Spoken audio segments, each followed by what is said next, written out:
Well, I think everybody that had to just observe Bobby, watch him, and then coach against him, you learned. You had to be pretty dumb not to watch him coach a ball team and see how well they were coached and the discipline, how this team was so efficient and everything they did. And if you could watch that and you didn't learn and want to be like that, then something was wrong with you. But so I think by example, he really made everybody work harder, because if you're going to compete with him, you better bring that same kind of fire and that same kind of passion with you that he had. So I think he raised the bar to a whole new level, especially after the Hopkins, I guess it's Hopkinsville that year in the state championship. I think we all. I remember watching that game, my wife and I. Gosh, just so excited to see a mountain team.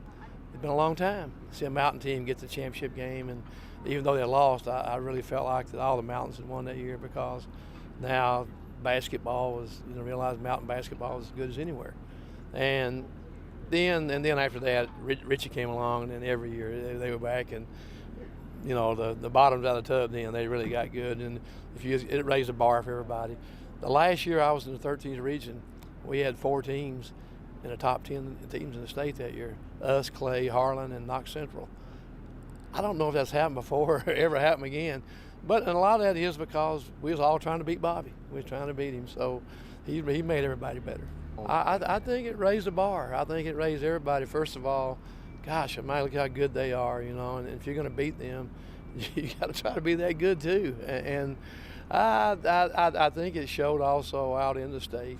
I know when I first went to Scott County, one reason I went to the Bluegrass area was everybody says, mountain teams just shoot the ball. They don't know how to play defense or anything like that. And I'd always hung our hat on the defense we played at Corbin and at Harlan when I coached there in Everett. But, I thought, well, I'll go up there and stay a few years and show them how we can play basketball in the mountains. And of course, that's 23 years ago.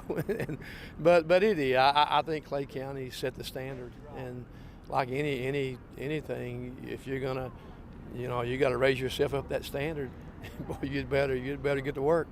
Well, as a young coach, he befriended me, and he had no reason to. I was coaching at Everett. Everett hadn't won 10 ball games in the last 10 years. But he befriended me, and I think he respected me, and gosh, I appreciated that, because I actually talk a lot of basketball. I listened to a lot of basketball. I listened to him because when he said something, he was you better listen, because when he tells you something, he's right. He was right. And the best lesson he taught me, the one I never forget, that's one I mentioned here in a minute, is right before our first state tournament game, he come up and he said, Bill, he said, don't get up here and sit on the bench and like a knot on a log. He said, Coach, and Bobby put a few more adjectives in there. He said, Coach your butt off. he said, you better coach. He said, to get up here and work like you always do. He said, don't get over and just sit down now and be glad to be here. But I learned that lesson from him, and that's why at the state tournament I coach harder than I do anywhere else, because and that's a great lesson to learn. Be yourself, because really he was himself. Bobby was like no other person. He developed his own style.